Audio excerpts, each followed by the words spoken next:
Before adding individual bottles of wine to your cellar, you need to have names for the various locations in your cellar where you can store wine. Every wine cellar has one or more locations that can hold one or more bottles of wine.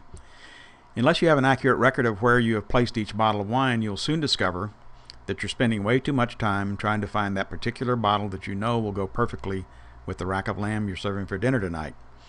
Worse still, you may forget about a wine until it's way past the time that it should have been drunk. With Cellar Info, that won't happen.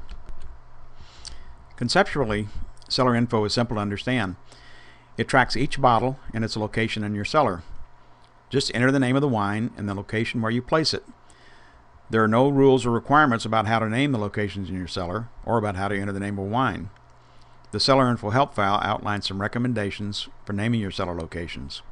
Open the help file by clicking on the help icon on any form.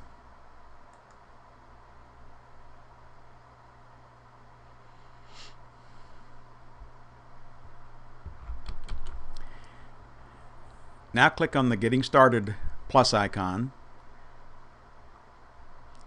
and then click on Name Your Storage Locations. Most wine cellars use various types of racks or cubes as storage locations.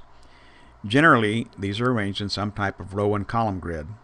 So the first step in setting up Cellar Info is to come up with a unique name for all of the storage locations in your cellar. Consider a typical cellar configuration using cubes stacked, say, 7 high and 6 across, each holding 8 to 12 bottles of wine. Simply name each cube as a storage location using numbers 1 through 7 for the row of cubes in each vertical column and letters to identify each column. You would end up with 42 locations from A1 through A7. Again, there are no specific rules or requirements for how you name your locations. Just use a naming convention that makes sense to you and is easy to use. If you have a grid type racking system, we do not recommend naming each slot. Instead, name each column 1 or A through whatever. If there's a clear horizontal dividing line on your grid, you could use 1 upper, 1 lower, or 1A, 1B, etc.